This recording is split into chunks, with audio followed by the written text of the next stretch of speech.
আসসালামু আলাইকুম। মাইক্রোসফট ওয়ার্ডের দ্বিতীয় ক্লাসে আপনাদের সবাইকে স্বাগতম। আশা করি সবাই ভালো আছেন। গত ক্লাসে আমি মাইক্রোসফট ওয়ার্ডের প্রথম ক্লাসটি নিয়েছিলাম। এটা আমার ধারাবাহিক কার্যক্রম। মাইক্রোসফট ওয়ার্ডের সকল কাজ আমরা একে একে প্রতি সেশন অনুসারে ভিডিও করে আমি আপনাদের সামনে তুলে ধরব। তো আজকে আমাদের দ্বিতীয় ক্লাস। আজকে যা শিখব, ক্লাস 2তে আমরা শিখব কিভাবে টেবিল তৈরি করতে হয় এবং কিভাবে পেজে পিকচার ইনসার্ট করতে হয় এবং শেপের ব্যবহার, সেই সাথে টেক্সট বক্স। তো চলুন আমরা এবার একে একে টেবিল, পিকচার, শেপ এবং টেক্সট বক্সের কাজগুলো দেখে নিই। আমরা এমএস ওয়ার্ড ওপেন করলাম, সেই সাথে আমরা ইনসার্টে ক্লিক করব। ইনসার্টে ক্লিক করলে আমরা প্রথমেই দেখতে পাবো যে এখানে টেবিল একটি বাটন আছে। এখানে আমরা টেবিল বাটনে ক্লিক করতে পারি। ক্লিক করলে আমরা এখানে রো এবং কলাম সম্বলিত বক্স দেখতে পাবো। আমরা যতগুলো কলাম এবং যতগুলো রো নিতে চাই সেই অনুযায়ী আমরা সিলেক্ট করব। আমাদের টেবিলে ঠিক অনুরূপ রো এবং কলাম সম্বলিত টেবিল তৈরি হবে। এখানে সরাসরি ওই টুলবারে ক্লিক না করে এখানে ড্রপ ডাউন বাটন আছে। এখানে ড্রপ ডাউন বাটনে ক্লিক করলে আমরা একই জিনিস পাবো এবং সেক্ষেত্রে এখানে ইনসার্ট টেবিল বক্সে ক্লিক করতে পারি। আমরা এখানে ক্লিক করলে ইনসার্ট টেবিল বক্স চলে আসবে। এখানে নাম্বার অফ কলামস, সেই সাথে নিচে আছে নাম্বার অফ রোজ। এখানে সাথে ড্রপ ডাউন বাটন আছে।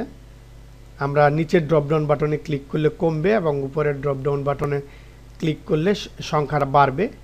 আমরা ইচ্ছা করলে এটা মুছে দিয়েও আমরা লিখতে পারি। ধরে নিন আমরা 6টি কলাম এবং 4টি রো সম্বলিত একটি টেবিল তৈরি করব।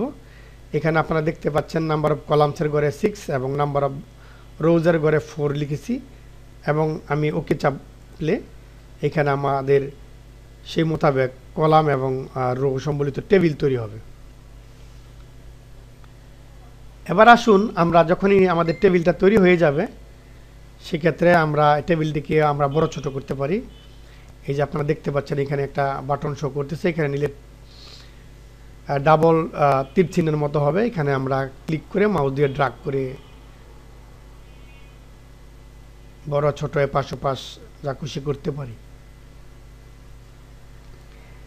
এখানে যখনই আমাদের টেবিল তৈরি করা হয়ে যাবে সেই ক্ষেত্রে আমরা এখানে ডিজাইন যে টুলবারটি ওপেন হবে, এখান থেকে আমরা টেবিলের স্টাইল পরিবর্তন করতে পারি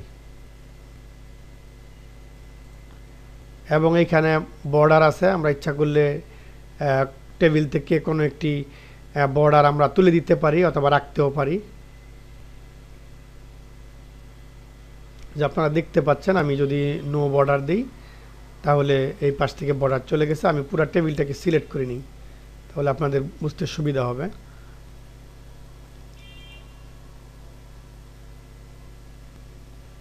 টপ বর্ডার সিলেক্ট করছি, উপর থেকে লাইনটি চলে গেছে। লেফট বর্ডার সিলেক্ট করলে বাম পাশ থেকে চলে যাবে। একদম নো বর্ডার দিলে পুরো টেবিলটা আছে কিন্তু কোনো বর্ডার দেখাচ্ছে না। আমরা আমাদের প্রয়োজন মাফিক এখান থেকে যদি কোনো প্রকার বর্ডার দেওয়া এবং বাতিল করার প্রয়োজন পড়ে তো আমরা এই কাজটা এখান থেকে করতে পারব।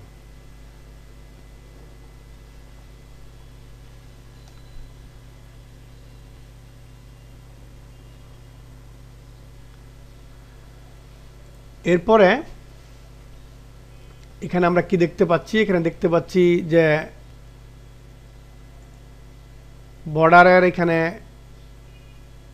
লাইন যেটা আছে সেটার বিভিন্ন রকম ডিজাইন ছাড়াও এখানে মোটা চিকুন যে হাইট বৃদ্ধি করা এবং কোনো কারণে যদি আমাদের অন্যরকম কোনো ডিজাইনের প্রয়োজন পড়ে সেক্ষেত্রে নিচে কিছু ডিজাইন আছে, আমরা এখান থেকে এই পেন্ট নিয়ে আমরা এটা করতে পারি।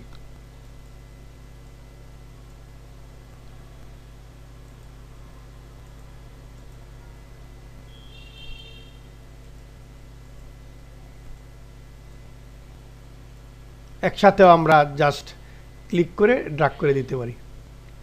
পেনটা চলে গেল, আবার আমি পেনটা নিলাম, জাস্ট পুরো লাইনটাই হয়ে গেল। এবার এপাশে কি দেখতে পাচ্ছি, আমরা দেখতে পাচ্ছি শেডিং। আমরা যদি পুরো টেবিলটাকে সিলেক্ট করে নিই এবং যদি মনে করি যে না আমরা টেবিলটার ব্যাকগ্রাউন্ড একটা শেডিং আমরা দিব, সেক্ষেত্রে আমরা শেডিংয়ে ক্লিক করে আমাদের পছন্দ মতো আমরা শেডিং দিতে পারি। আমি একটু গাঢ় রং নেই, তাহলে আপনাদের দেখতে সুবিধা হবে। এই তো হয়ে গেল আমাদের শেডিং।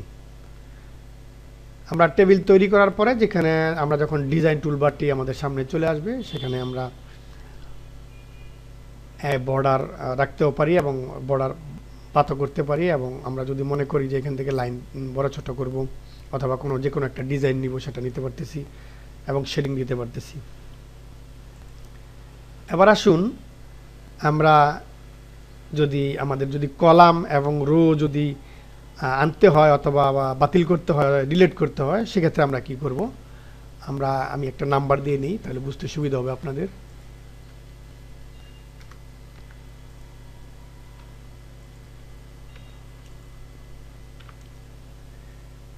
এখানে 1 2 3 4 5 6 6টা কলাম আমার এখানে আছে। যে কোনো জায়গায় আমরা এখানে কলাম বৃদ্ধি করতে পারবো। আমরা রাইট ক্লিক করব। রাইট ক্লিক করলে আমরা কি দেখতে পাবো, ইনসার্ট। এখানে ছোট টুলবার মতো আছে, এখানে আমরা ইনসার্ট করতে পারবো। ইনসার্টে ক্লিক করলে আমরা এখানে ইনসার্ট লেফট, ইনসার্ট রাইট। আমাদের কার্সরটা ছিল 2 কলামে, এখন ইনসার্ট লেফট দিলে বাম পাশে কলাম হবে, ইনসার্ট রাইট দিলে ডান পাশে কলাম হবে। আবার ইনসার্ট অ্যাবভ, ইনসার্ট বিলো। এখানে আমি যদি ইনসার্ট অ্যাবভ দিই তাহলে উপরে রো হবে, এবং ইনসার্ট বিলো দিলে নিচে রো হবে। তো ইনসার্ট লেফট দিলাম, এই তো 2 এর বাম পাশে চলে আসলো। এখানে আমরা যদি 6 এর এখানে ইনসার্ট রাইট দেই, তাহলে কি হলো, 6 এর ডান পাশে কলাম হলো। এখন আমি এই যেখানে 1 2 3 4 5 6 7 লেখা আছে, আমি এখানে কার্সর রাখি এবং এখানে ইনসার্ট অ্যাবভ দিলাম। দেখতে পাচ্ছেন আপনারা, ঠিক ওই রো এর উপরে একটা রো হলো, ঠিক তেমনিভাবে নিচেও আমরা রো করতে পারবো। এবার আসুন আমরা ডিলিট করি। এখন যেই রোটা আমরা উপরে করলাম, এটা আমরা ডিলিট করব। এখানে রাইট ক্লিক করব। রাইট ক্লিক করলে আমরা দেখতে পাবো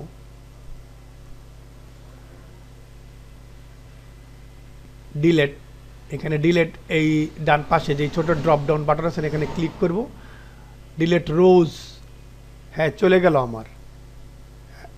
এবার কলাম ডিলিট করব, ঠিক কলামে কার্সর রাখবো এবং ডিলিট কলামস। এটা তো আমরা দেখলাম যে কিভাবে একটি একটি করে আমরা ডিলিট করি। সেক্ষেত্রে আমরা যদি এখানে 1 আর 2 রেখে বাকি 3 4 5 6 এবং খালি ঘরটা সিলেক্ট করে নিই, সেই ক্ষেত্রে যদি আমরা ডিলিট করে কলামস দেই, তাহলে যতটুক আমাদের সিলেক্ট করা ছিল পুরাটাই আমার ডিলিট হয়ে গেল। শুধু 2টি কলাম এখানে আমার আছে এবং 4টি রো আছে। এবার যদি আমি রাইট ক্লিক করে ডিলিটে ক্লিক করে এখানে একটি একটি করে ডিলিট করতে চাই, তাহলে আমরা এইভাবে করতে পারবো। এবার যদি ডিলিটে ক্লিক করি আর ডিলিট টেবিলে ক্লিক করি, তাহলে আমার পুরো টেবিলটাই ডিলিট হয়ে যাবে। এখানে টেবিলের আরও একটি কাজ আছে, যে এই কাজগুলো আমাদের খুবই গুরুত্বপূর্ণ এবং এমন কিছু মুহূর্তে এগুলো প্রয়োজন পড়ে যেগুলো না করলেই নয়।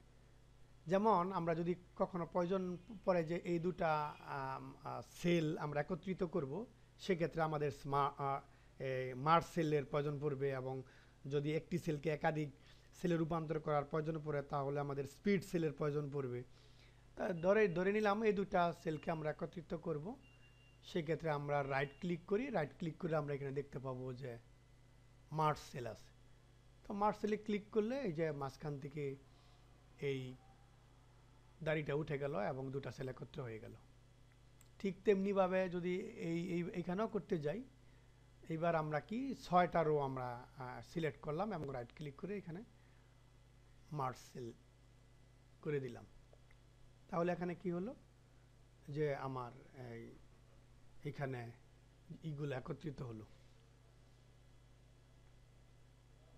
এবং আমরা যদি মনে করি যে এখানে আমরা স্প্লিট সেল করব, আমরা স্প্লিট সেল করতে গেলে আমরা এখানে ক্লিক করব, এখানে আমরা কলাম এবং রো যতগুলো সিলেক্ট করে দিব। আমি আবার বলছি যে এখানে কার্সর রাখবো এবং এখানে স্প্লিট সেলে ক্লিক করব। স্প্লিট সেলে ক্লিক করে আমরা নাম্বার অফ কলামস এবং নাম্বার অফ রোজ এর ঘরে আমরা এখানে সংখ্যা বসিয়ে ওকে ক্লিক করব। তাহলে আমার সেই অনুপাতে এখানে স্প্লিট সেল তৈরি হয়ে যাবে।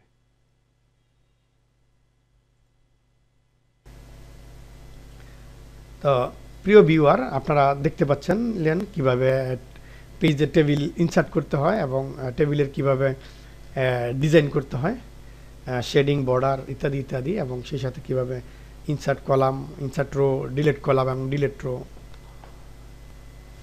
এই কাজগুলো করতে হয়। তো এই পর্যায়ে আমরা দেখব কিভাবে পিকচার ইনসার্ট করতে হয় আমাদের পেজে, কিভাবে পিকচার আনতে হয় এটা আমরা দেখব। প্রথমে আমরা ইনসার্টে ক্লিক করব। ইনসার্টে ক্লিক করে এখানে আমরা দেখতেছি যে পিকচার আছে। এখানে পিকচার যখন কার্সরটা রাখতেছি তখনই দেখাচ্ছে যে ফ্রম ফাইল। এখানে insert picture from your computer or from other computers that you are connected to। তো আমরা আদার্স কম্পিউটারের বিষয়টি আলোচনা করতেছি না। এখানে আমার কম্পিউটারে যে সকল পিকচার আছে আমরা শুধু ওই জিনিসগুলাই কিভাবে আনো এটাই আমরা দেখব। তো আমরা ক্লিক করব। ক্লিক করলে আমরা ইনসার্ট পিকচার একটি বক্স আমাদের সামনে চলে আসবে। সেক্ষেত্রে আমাকে জানা থাকতে হবে যে কোন ড্রাইভে অথবা কোন ফোল্ডারে আমি ছবিগুলো রাখছি, ঠিক ওই ফোল্ডার খুঁজে বের করতে হবে।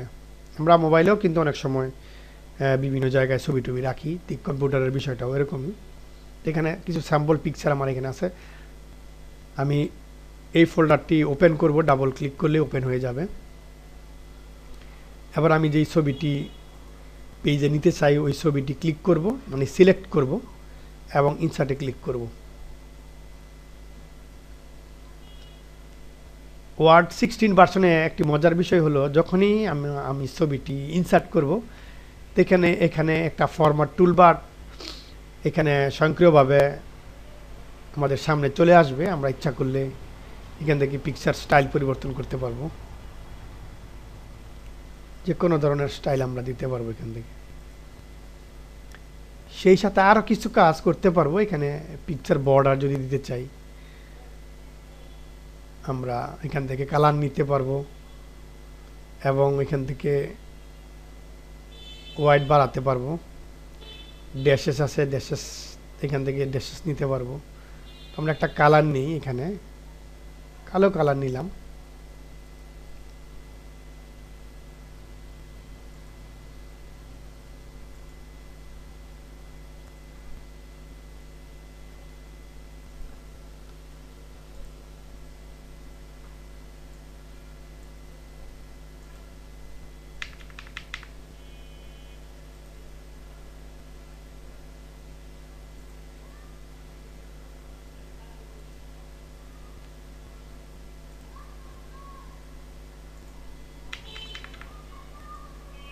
একটু ছোট করে নিলাম।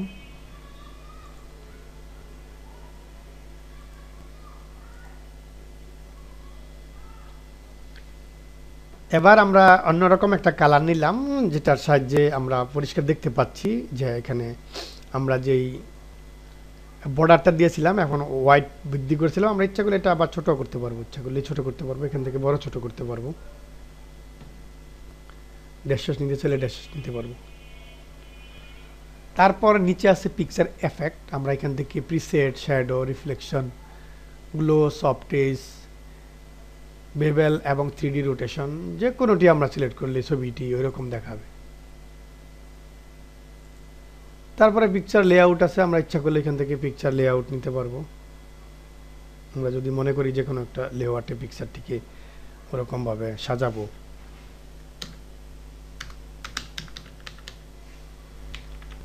এটা আমরা ইজিলি করতে পারবো। যাই হোক, আমাদের কাজটি ছিল কিভাবে পেজে ছবি ইনসার্ট করে, এটা আমরা দেখলাম। এবার আমরা এটা মুছে দিলাম, পেজটা খালি করে নিলাম। এবার আমরা কাজ করব শেপ।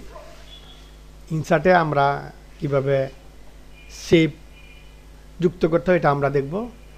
এখানে আমরা এই শেপ ড্রপ ডাউন বাটনে ক্লিক করলে অসংখ্য শেপ আমরা দেখতে পাবো। এখান থেকে যে রকম খুশি একটা শেপ সিলেক্ট করি আমরা। তো যখনই শেপ সিলেক্ট করব তখন আমাদের কার্সরটা বড় প্লাস চিহ্নের মতো হবে। আমরা পেজে ক্লিক করলে ওটা পেজে বসে যাবে। তখন আমরা ইচ্ছা করলে এখান থেকে বড় ছোট করতে পারবো। আমরা নিচে ড্রাগ করলে নিচে বড় হবে, বামে দিলে বামে হবে, উপরে দিতে চাইলে উপরে হবে। যখনই শেপে ক্লিক করব তখনই আমাদের এই বিভিন্ন গোল গোল যে চিহ্নগুলো আছে এখানে আমরা কার্সর যখন নিব দুটা তীর চিহ্নের মতো হবে, মাউস ড্রাগ করে এটা আমরা করতে পারবো। এখানে শেপ স্টাইল আছে, আমরা এখান থেকে শেপ বিভিন্ন রকমের স্টাইল আছে। আমরা ইচ্ছা করলে এখান থেকে রেডিমেড যে স্টাইলগুলো আছে আমরা এখান থেকে নিতে পারি। যদি আমরা মনে করি যে না এই শেপ স্টাইলের বাইরেও আমরা কিছু কাজ করতে চাই, এখানে 3 ধরনের কাজ আমি আপনাদেরকে দেখাচ্ছি। শেপ ফিল থেকে কালার নিতে পারবো। এখানে মোর ফিল কালারে ক্লিক করলে আমরা এখান থেকে অনেকগুলো কালার পাবো, এখান থেকে কালার নিতে পারবো। কালার সিলেক্ট করে ওকে ক্লিক করলেই এটা চেঞ্জ হয়ে যাবে। যদি মনে করি যে না এরপরে কাস্টমে ক্লিক করে আমরা RGB যে কালার কোড যদি আমাদের জানা থাকে তাহলে আমরা এখান থেকে কালার কোড টাইপ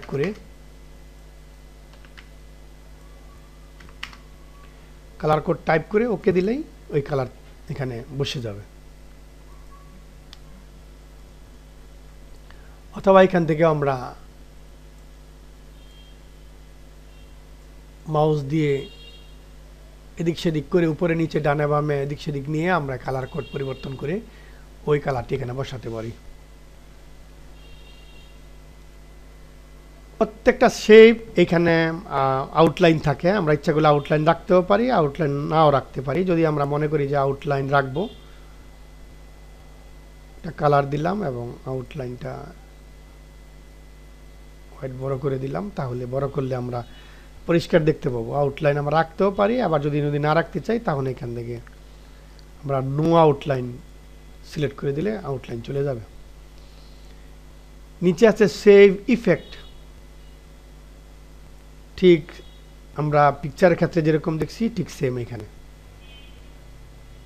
আমরা ইচ্ছা করলে এটা পরিবর্তন করতে পারবো।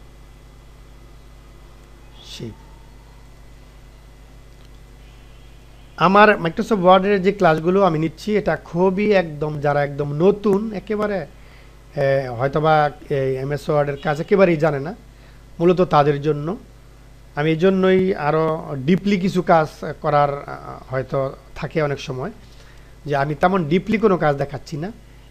মোটামুটি যারা বিগিনার তাদের জন্য যেহেতু এটা করা, সেহেতু আমি একেবারে সহজ এবং সাবলীলভাবে যাতে MS ওয়ার্ড শিখতে পারে সেজন্যই আমার এই প্রয়াস।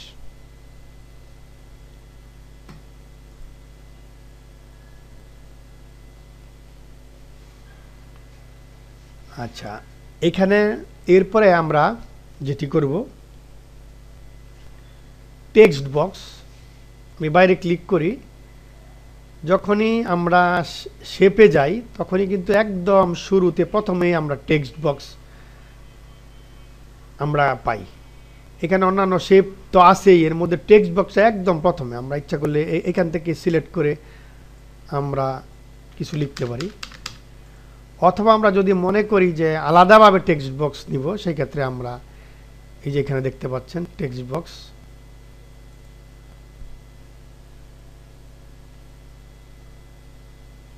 ড্রপ ডাউন বাটনে ক্লিক করলে আমরা বিভিন্ন স্যাম্পল দেখতে পাবো। তবে আমরা ইচ্ছা করলে ক্লিক করে যখনই স্যাম্পল টেক্সট বক্স নিব তখন কিছু লেখা সহ আমার একটা টেক্সট বক্স পেজে যুক্ত হবে। সেক্ষেত্রে আমি লেখাটি মুছে দিয়ে আমি আমার কাঙ্ক্ষিত লেখাটি লিখতে পারি। তো সম্মানিত ভিউয়ার, আজকে আমাদের দ্বিতীয় ক্লাসে এই ছিল শিক্ষণফল। আমরা পরবর্তী ক্লাসে আবার অন্য কিছু শিখব। সে পর্যন্ত আপনারা ভালো থাকবেন এবং সুস্থ থাকবেন। তো আজকে আর আমি কথা বাড়াতে চাই না, সবাইকে ধন্যবাদ জানিয়ে এবং আপনাদের সকলের সুস্বাস্থ্য এবং মঙ্গল কামনা করে আজকের MS ওয়ার্ডের দ্বিতীয় ক্লাস আমি শেষ করতেছি। আল্লাহ হাফেজ।